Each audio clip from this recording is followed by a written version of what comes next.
TV18.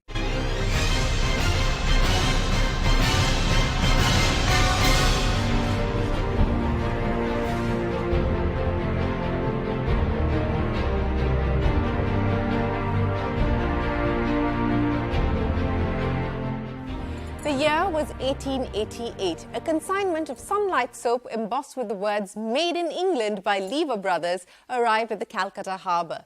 It was the world's first packaged and branded laundry soap, and so began the era of branded, fast-moving consumer goods. Lifebuoy in 1895. Pears in 1902, Brook Bond Red Label in 1903, Lux in 1905, Vim in 1913. Many of these brands are more than a century old, but they still remain household names. Soon after their India foray, the Lever brothers were running their business through agents and partnerships. In fact, Hindustan Unilever was not formed till 1930. Today, its products touch 90% of Indian households. It is the market leader in 85% of its portfolio. But over the last decade, HUL decided to dump a one-size-fits-all approach and embrace different strategies, with Sanjiv Mehta leading the charge. Hindustan Unilever. शुरू करें एक छोटी सी अच्छाई. FMCG is a business where you can never take your eyes off performance management. Lakme Reinvent. Brook Bond Red Label. स्वाद अपनेपन का. New Lux. It is a culture where you have brought in the owner's mindset. Sanjiv Mehta is a classic example of a one-company man. He's been with Unilever for over 30 years. He's headed the businesses at Bangladesh, Philippines and North Africa and Middle East. In 2013, he returned to India to head Hindustan Unilever, in his words, as an outsider, and turned it to an advantage. I was in Unilever for 21 years. Now, coming in first from outside, I had an advantage. Advantage was an outsider and an insider advantage. I knew the business, but people didn't know me. Of course, the leaders knew me because we interact in various international forums. When you come in as an outsider, you have an advantage. You can look at things with absolutely fresh pair of lens. There is nothing like a holy cow. You can challenge everything. Nothing is a holy cow. You can challenge everything. And challenge he did. Under Sanjiv Mehta, HUL's annual revenue nearly doubled from 27,000 crore rupees to more than 52,000 crore rupees. That's a compounded annual growth rate of over 8%. The company's market cap has zoomed nearly five-fold, from just over 1 lakh crore rupees to nearly 5 lakh crore rupees. Mehta's leadership began with a simple mantra: culture, capability and communication. These became the axis for growth. Yeah, the first important bit is what I would call as under the axis of growth. And here we talk about first the mindset. Then we talk about the portfolio that you have and the portfolio that you create. The second important bit is the distinctive capabilities that you build, which are hard to replicate by your competitors. And the third axis is what I call as the high performance anatomy.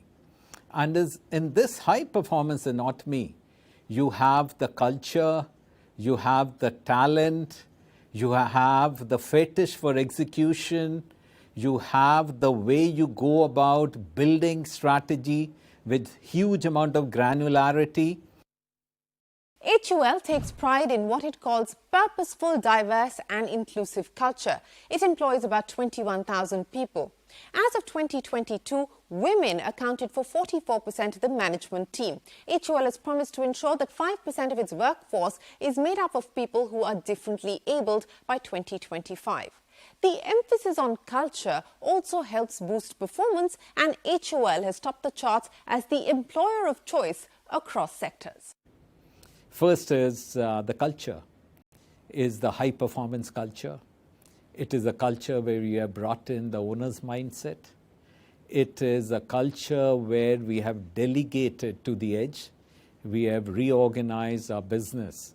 One is consumer clusters at the front end. And then we created the country category business teams, which are the mini boards.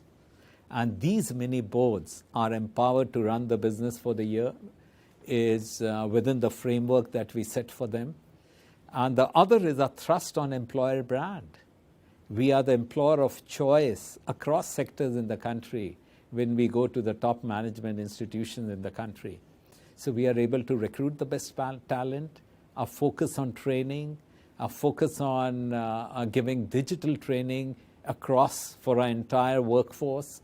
That's making a tremendous difference. Our purpose is to make sustainable living commonplace. Our vision is to be the most intelligent consumer goods enterprise. And all this has ensured in the kind of return we are talking about, creating a $60 billion delta market cap is from any stretch of imagination is something which is very appealing and would have catapulted the company, even otherwise, to one of the most valuable companies in the country. From Surf Excel to Rin, from Pepsodent to Close Up to Dove, HUL has more than 50 brands across its three divisions. That's home care, beauty and personal care, along with foods and refreshment.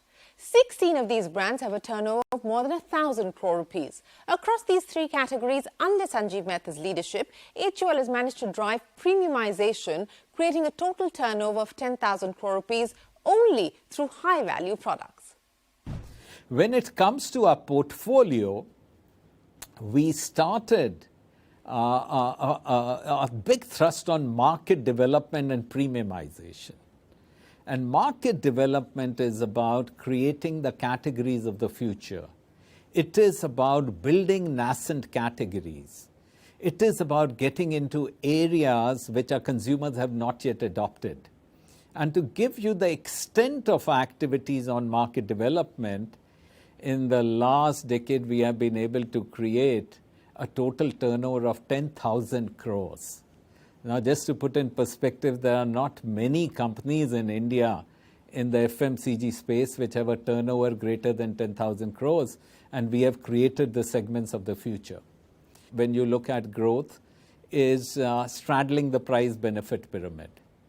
We have ensured that we occupy all the benefit space and all the price points in all the big categories. So when times are tough and when there is down trading, we have brands to capture the consumers. And when the times are good and there is up trading, we have brands to cater to the needs of the consumers. So portfolio play becomes extremely important. Soon after Mehta took charge, HUL rolled out a new strategy for growth called Winning in Many Indias. The new structure transformed the company from a 4-brand structure at the front end to 14 distinct consumer clusters that roll into 5 sales branches based out of 7 locations. Before 2014, HUL had only 4 sales offices in Delhi, Mumbai, Chennai and Kolkata. Under the Winning in Many Indias strategy, it expanded its sales offices to 7, adding new locations like Lucknow, Indore and Bengaluru. For Sanjiv Mehta, the genesis of this idea came from his previous stints heading the North Africa and Middle East region. As Chairman of North Africa, Middle East. When I was running the 20 countries of North Africa, Middle East, there was one predominant religion, which was Islam, one predominant language, which was Arabic, and one predominant culture, the Arabic Islamic culture. Whereas when I walked into India, and while I knew it, it became so apparent that the 29 states of India had less in common than the 20 countries of North Africa, Middle East. And that's where the seeds of Winning in Many Indias were sown, or Winning in Many Indias. Because Winning in Many Indias was a massive project. And this entailed virtually changing the wiring of the company while the engine was running. Not very easy to do. And so we needed to prove it. And we needed to understand the complexity that will come with Winning in Many Indias.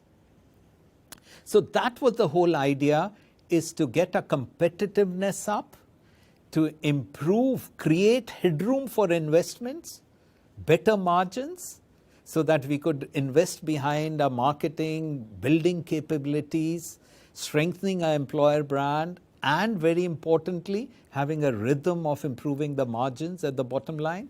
So that was the big focus area. And by the end of the second year, Shireen, we had proven we did the experiment in south of India, which is a bastion for us.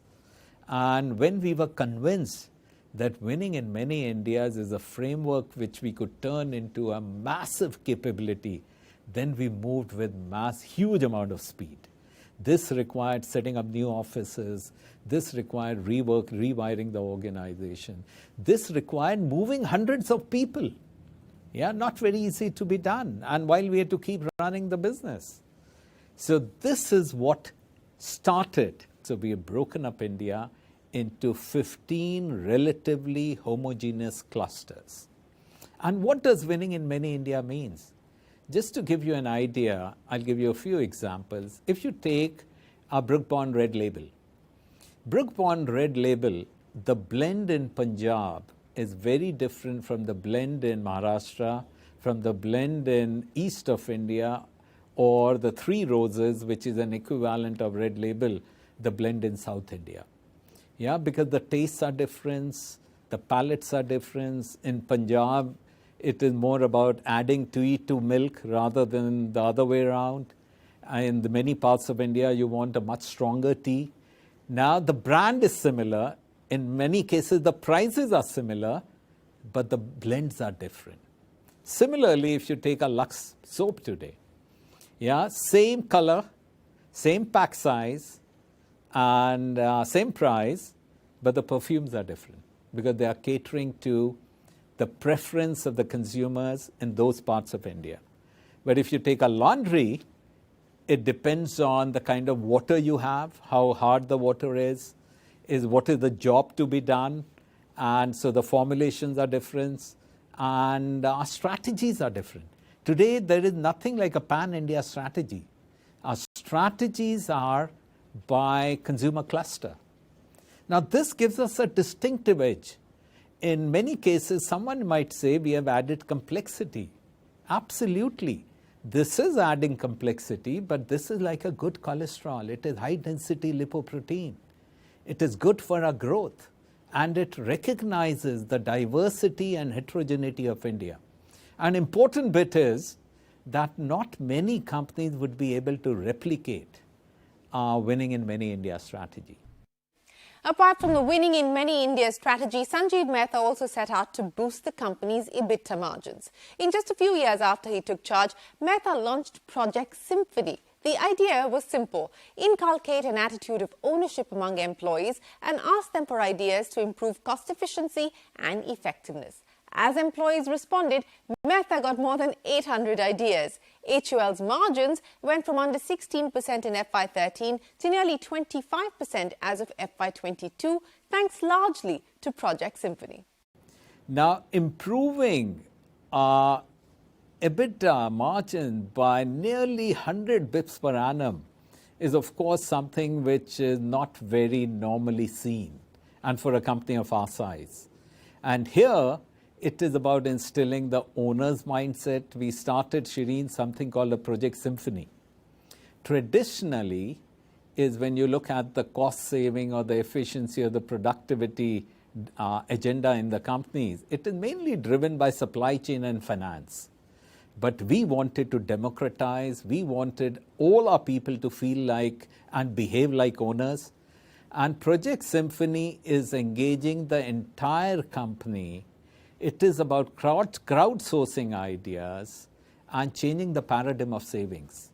What used to historically deliver 3-4% of our turnover as savings now has been delivering in the vicinity of 7 to 8% as savings every year.